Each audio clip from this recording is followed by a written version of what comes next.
Hello students. आज का जो हमारा टॉपिक है ये बहुत ही इम्पॉर्टेंट टॉपिक है और ये सिर्फ एग्ज़ाम पॉइंट ऑफ व्यू से नहीं, ये हमारी लाइफ के पॉइंट ऑफ व्यू से भी बहुत, हमारी फैमिली के सेफ्टी के पॉइंट ऑफ व्यू से भी बहुत इम्पॉर्टेंट है। तो हम थोड़ा इसको डिटेल में जानेंगे और आप आखिर तक ये वीडियो देखिए, आपको काफ़ी कुछ यहाँ से सीखने को मिल सकता है। तो वीडियो है, जो टॉपिक है वो है type of fire and fire extinguisher. साथ में फायर एक्सटिंग्विशर्स के बारे में थोड़ी बहुत जो बेसिक गाइडलाइंस हैं वो भी हम इस टॉपिक में कवर करने की कोशिश करेंगे।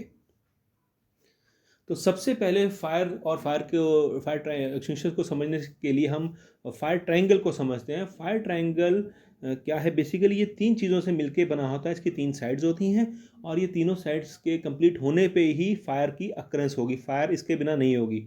तो जो पहली साइड है सबसे, वो है फ्यूल। अगर फ्यूल अवेलेबल होगा तभी आग लग सकती है, और अगर फ्यूल के साथ में ऑक्सीजन हमें चाहिए, यानी कि एयर की सप्लाई चाहिए। और तीसरा चीज़ है हीट, यानी कि वो टेम्परेचर जिस पे फायर होती है, जिसे इग्निशन टेम्परेचर कहा जाता है। ये तीनों चीज़ें होने पर ही फायर की अक्रेंस पॉसिबल है। और फायर को एक्सटिंग्विश करने के लिए, उसको बुझाने के लिए जो मेथड, जो प्रिंसिपल हमें समझ में आता है, वो भी इसी ट्राइंगल से समझ में आता है कि अगर आप तीन में से कोई एक चीज़ को वहाँ से हटा देंगे, ट्राइंगल की किसी एक साइड को वहाँ से कट कर देंगे, तब भी फायर बुझ जाएगी। जैसे कि आप फ्यूल को हटा सकते हैं, फ्यूल को हटाने से आग बुझ सकती है। ऑक्सीजन की सप्लाई को कट करने से आग बुझ सकती है। और ऐसे ही हीट को कम करने से, यानी कि कूलिंग करने से भी फायर बुझ जाएगी। तो क्लास ऑफ फायर देख लेते हैं। ये main important class of fire है। इनको छोड़ के भी कुछ क्लास ऑफ फायर है, क्लास ई है, क्लास के है, लेकिन अभी हम class A B C D ही पढ़ेंगे। Class A fire general fire होती है, class B fire liquid fire होती है, class C fire gaseous fire होती है, क्लास डी मेटालिक होती है। सबसे पहले थोड़ा जानते हैं क्लास ए फायर कैसी फायर होती है। क्लास ए फायर में वो सारे सॉलिड कंबस्टेबल मटेरियल जो ऑर्गेनिक नेचर के हैं, जो धरती में हम देखते हैं कि आसपास में हमारे पास अवेलेबल हैं, जैसे कि वुड है, पेपर है, रबर है, प्लास्टिक है, कोयला है, ये सारी चीज़ें क्लास ए फायर में, यानी कि जनरल फायर में आती हैं। और इनको बुझाने के लिए जो मेथड हम यूज़ करते हैं वो कूलिंग मेथड है। टेम्परेचर को कम करके, पानी डाल के या रेता भी आप डाल सकते हैं, सैंड डाल सकते हैं। तो क्लास ए फायर को एक्सटिंग्विश करने के लिए कूलिंग का मेथड जनरली यूज़ होता है। क्लास बी फायर में जितने भी फ्लेमेबल लिक्विड्स होते हैं, ऐसे लिक्विड जो जल सकते हैं, या ऐसे सॉलिड जो लिक्विड फॉर्म में कन्वर्ट हो जाते हैं, जैसे कि वैक्स है, तो ऐसे पेट्रोल हो गया, केमिकल हो गया और वैक्स हो गया, तो इस तरह के जो बर्निंग मटेरियल हैं, इस तरह के जो फ्यूल हैं, वो क्लास बी फायर में कॉन्स्टिट्यूट करते हैं।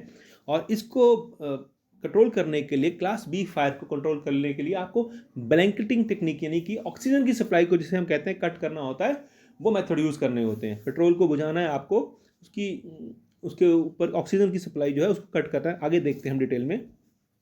नेक्स्ट है क्लास सी फायर। इसमें वो गैशियस फायर आएंगी जो कि जल सकती है, ऐसी गैसेस जो जल सकती है, जैसे कि सीएनजी है, एलपीजी है, मीथेन है।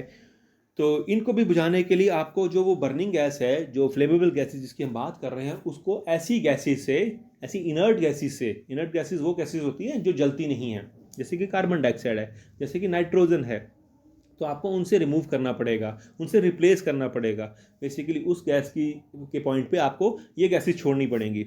साथ में कुछ आप ऐसे पाउडर डाल सकते हैं जो गैसेस को कवर कर दें। और कुछ ऐसे वेपराइजिंग लिक्विड्स होते हैं, ऐसे लिक्विड जो कुछ वेपर फॉर्म में जल्दी ही कन्वर्ट हो जाते हैं, तो क्लास सी फायर को कंट्रोल करने के लिए वो यूज़ होते हैं। क्लास डी फायर ऐसी फायर होती है जो मेटल्स में होती है, धातु में लगती है। जैसे कि मैग्नीशियम है, एल्युमिनियम है, जिंक है, सोडियम है, पोटेशियम है। हर धातु का एक अपना इग्निशन टेम्परेचर होगा और वो उस टेम्परेचर पे आने के बाद ही जलेगा। लेकिन ऐसी फायर जो धातु में लगती है उसे हम क्लास डी फायर कहते हैं।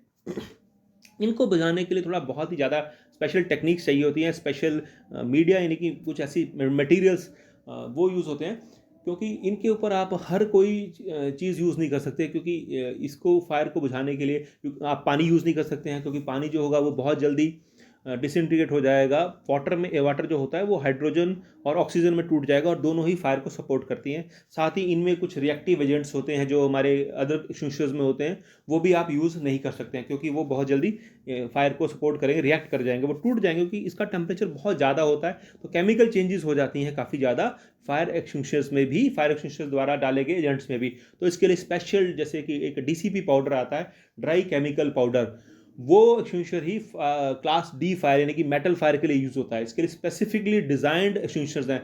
हर चीज़ से क्लास डी फायर नहीं बुझती है और ये इंडस्ट्री में बहुत ज़्यादा लगती है, क्योंकि जहाँ पर ये चीज़ें बनती हैं, मैग्नीशियम, एल्युमिनियम, जिंक, वहाँ पे ही ये जनरली फायर होती हैं। घरों में ये या डोमेस्टिक में ये चीज़ें इतनी ज़्यादा अकर नहीं करती हैं, क्लास डी फायर्स। अब देखते हैं कि क्लास ए फायर जो है, जो जनरल फायर है हमारी, उसमें किस तरह के एक्सटिंग्विशर्स हम यूज़ कर सकते हैं, क्या क्या चीज़ें हम यूज़ कर सकते हैं क्लास ए फायर को बुझाने के लिए। तो सबसे पहला मेथड है पानी। लकड़ी है, कोयला है, वो जो भी चीज़ जल रही है उसके लिए आप पानी यूज़ कर सकते हैं। फोम यूज़ कर सकते हैं। फोम के लिए कुछ स्पेशल एक्सटिंग्विशर्स आते हैं, जैसे कि हमारे पास एक AFFF एक्सटिंग्विशर होता है, वो पानी के साथ में झाग भी छोड़ता है। तो पानी कूलिंग करा देगा और झाग जो है वो ऑक्सीजन को बेसिकली कट कर देगा। नेक्स्ट है एक ABC टाइप एक्सटिंग्विशर होता है, ये बड़ा ही ABC तीनों क्लास ऑफ फायर में आपको ये यूज़ हो जाएगा, class A, class B, class C, इसलिए इसका नाम पड़ा है ABC dry powder extinguisher. Next है कुछ हैलो कार्बन्स होते हैं, इसके सेपरेट एक्सटिंग्विशर्स आते हैं, तो ये क्लास ए फायर में आप यूज़ कर सकते हैं। यहाँ पे मैंने सैंड नहीं लिखा है, आप क्लास ए फायर में सैंड भी यूज़ कर सकते हैं।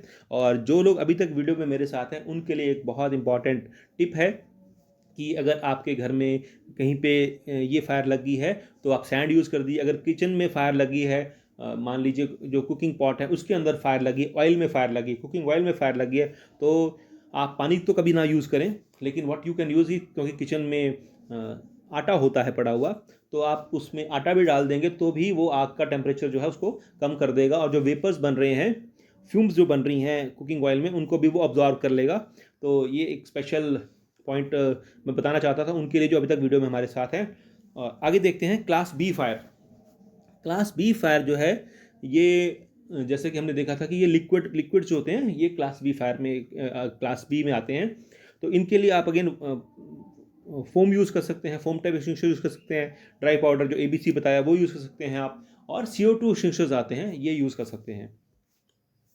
क्लास सी फायर जो है ये है आपकी गैशियस फायर। इसमें अगेन आप ABC जो है ड्राई पाउडर जो है यहाँ लिखा हुआ है ये तो यूज़ कर ही सकते हैं, साथ में कार्बन डाइऑक्साइड के एक्सटिंग्विशर यूज़ कर सकते हैं, क्योंकि वहाँ पे जो गैस है, ये class C fire gaseous fire है, तो क्लास सी में जो गैसेज हैं जो जल रही हैं, जो ज्वलनशील हैं, उनको रिमूव करने के लिए आप वहाँ पे CO2 एक्सटिंग्विशर, क्योंकि CO2 एक्सटिंग्विशर भी वहाँ से ऑक्सीजन को हटा देगा और फायर ट्रायंगल को ब्रेक करके आग बुझा देगा।